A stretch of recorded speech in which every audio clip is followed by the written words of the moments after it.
गोड़ लागे छी सब गोटे के और स्वागत कर रहल छी वैदेही विचार के डिजिटल प्लेटफॉर्म पर। बर कनिया के जोड़ा देखलिए तीने बुझबे जे फेर केओ भाई के बियाह क लेलकै, छोड़ा सब कैमरा माइक ल के पहुंच गेले हैं।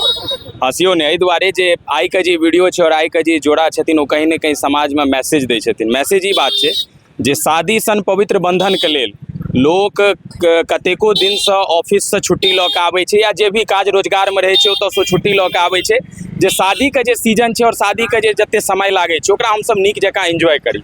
मुदा एखन MRM कॉलेज के रास्ता छै और एतऽ बहुत रास छात्र छात्रा सब एखन परीक्षा दऽ के निकलैत हँ, तऽ हमहूँ एहि रास्ता से गुजरैत रही तऽ एकटा बहुत खूबसूरत जे छै से शादी के बंधन में जोड़ा देखलिए तऽ हम अपना आप के एतऽ रोकलहुँ और की रोकलहुँ और किया ई ओकेजन छै और अहाँ से जानै छी।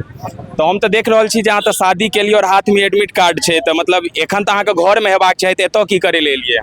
एग्जाम देवे ले। अच्छा, परीक्षा दे ले आयल रहिए? जी। कौन यह कॉलेज में, कौन कॉलेज में सेंटर? MRM college. अच्छा, तो आइ अहाँ की केमा पेपर छला? GS का। आइ मतलब इससे पहले परीक्षा देने रहिए कि बस आइ पहिल दिन एलियै देले? देने रहिए 2 दिन। अच्छा, तो मतलब शादी कहिया भेलै? आइए भेलै? काल्हि भेलै। काल्हि मतलब तारीख बतबियो। 18 तारीख। अच्छा, मतलब 18 अप्रैल के बियाह भेलै और आइ 19 के परीक्षा दै ले आबि गेलखिन।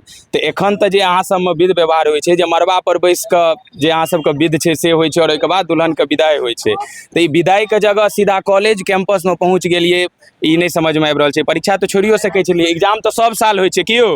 परीक्षा सब साल होइ छै, बियाह तो सब बेर नहीं भऽ सकै छै, एके बेर छै, मगर फिर भी अहाँ परीक्षा के बेसी अहमियत देलिए, से किया? सब काम क के एलिए और जेबै तब हेतै फेर से, तैं हम सब ई परीक्षा एहि बेर छोड़ दितियै तऽ फेर नहीं हेतै। अच्छा, तो मतलब सोचलिए जे नहीं एग्जाम जरूरी छै, विध व्यवहार बाद में, तो यहाँ के दिक्कत नहीं हैत एखन पहुँचबै तो? नहीं तो। और अहाँके तऽ आँखि देख के लागि रहल यऽ कि जे भरि राति जागल छथिन, तऽ कहीं न कहीं मतलब दिक्कतो होइत हेतै, तऽ परीक्षा नीक से बैस के दऽ देलिए कि दिक्कतो भेल? देलिए या पर नींदो आबै छलै। हो। अच्छा, जहन अहाँ आस पड़ोस बैसल हेबै अपन और दोस्त सब हेतै अहाँके, तो अहाँके देख के पूछे नहीं छलै जे मतलब? हाँ, सब आदमी पूछे छलखिन जे कनी ओढ़नी से कनी हटबियो, तऽ मुँह ढकने छलिए तऽ हम सब आदमी सब। अच्छा से सब लड़की सब कहै छलखिन। अच्छा, मगर फिर भी एग्जाम केहन रहल से कहियो? बढ़िया रहलै। बढ़िया रहलै। घर परिवार में परीक्षा दै ले जाइ छियै तऽ केओ मनो केलै जे छोड़ि देबही से नहीं हेतौ, अगला बेर दऽ दिहैन? केओ नहीं। सब आदमी सपोर्ट केलथि जे छै? अच्छा, और देखियो सपोर्ट के बात एलै तऽ दुल्हा जी के चेहरा पर पूरा मुस्कान आबि गेलै जे सबसे पैघ सपोर्ट तऽ हिनके छै। तऽ अहाँके नहीं बुझायल जे आइ तऽ घर पर पहुँचतौं, आगाँ के रस्म एतौं, ई की कॉलेज लऽ के आबि गेलियै हैं कनिया के? जी, कॉलेज आबि गेलै जे पढ़ाई भी बहुत इम्पोर्टेंट होइ छै ने। अच्छा। एग्जाम देनाइ जरूरी रहै। अच्छा, तो बियाह के विधि इम्पोर्टेंट नहीं छै? ओहो छै इम्पोर्टेंट, लेकिन वो अखन 2 घंटा के एग्जाम छलै तऽ एग्जाम भऽ गेलै, आब ओहिके बाद फेर 1 घंटा बाद हमसब घर पर पहुँच जेबै, फेर विधि व्यवहार हेतै। अच्छा, मतलब पहले पढ़ाई जरूरी छै अहाँके, तऽ हिनका सपोर्ट करे की पहिल कदम अहाँके छै, तऽ आगाँ तक कतेक आगाँ तक हिनकर सपोर्ट करबै? जतऽ तक पढ़ि सकै छै ओतऽ तक हमसब पढ़ाबै के लेल। अच्छा, अहाँ कतऽ तक पढ़ने छियै से कहियौ? हम इंटर केले छी। वाह, बहुत बढ़िया। मतलब देखियो दुनू गोटे एजुकेटेड छथिन और शिक्षा के सही मायने के सदुपयोग कऽ रहल छथिन। आई घरों पर रहि सकै छलखिन, भऽ सकै स्कूल में कारण देथिन तो सब एकरा स्वीकारो कऽ लेते, मगर फिर भी एतऽ एलखिन हँ तऽ कहीं न कहीं सब गोटे के बीच में मैसेज छै जे जतऽ लोग शादी के पहले दै छै, पढ़ाई लिखाई के खातिर छोड़ि दै छै, मगर शादी के साथ साथ जे छै से पढ़ाई लिखाई पर सेहो ध्यान दऽ रहल छथिन। तऽ बाकी लोग के लेल की मैसेज कहबै जे मतलब शादी के चक्कर में पढ़ाई छोड़ि दै छथिन? नहीं, पढ़ाई नहीं छोड़ियो, वो शादी भी जरूरी छै और पढ़ाई भी जरूरी छै। दुनू चीज के देखैत हुए अहाँ सब काज करू ताकि कोई डिस्टर्ब नहीं हो। सएह ना? अच्छा, तब देखैत हुए काज करू। अच्छा, फिर एखन जाय के कतऽ छै आगाँ विचार? अखन तऽ दुल्हिने के ओहिठाम जेबै। अच्छा, दुल्हिने के ओतऽ जाय के छै? फेर ओतऽ किनका नहीं होइ छनि? मतलब अहाँ सबके कोनो क्वेश्चन छै की?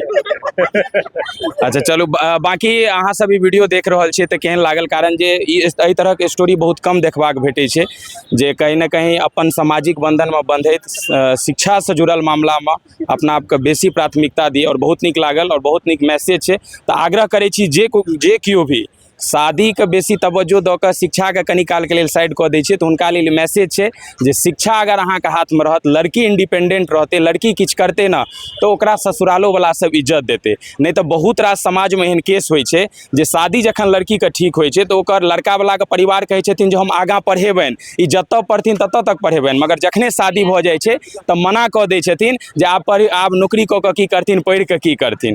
तऽ ओ ई सब मैसेज देलखिन। बाकी अहाँ की कहऽ चाहबै? जे छै बहुत रास लड़की छै जे पढ़ि नहीं पाबै छै, जकरा शादी के बादो मोन होइ छै, तऽ हुनका लेल की कहबै?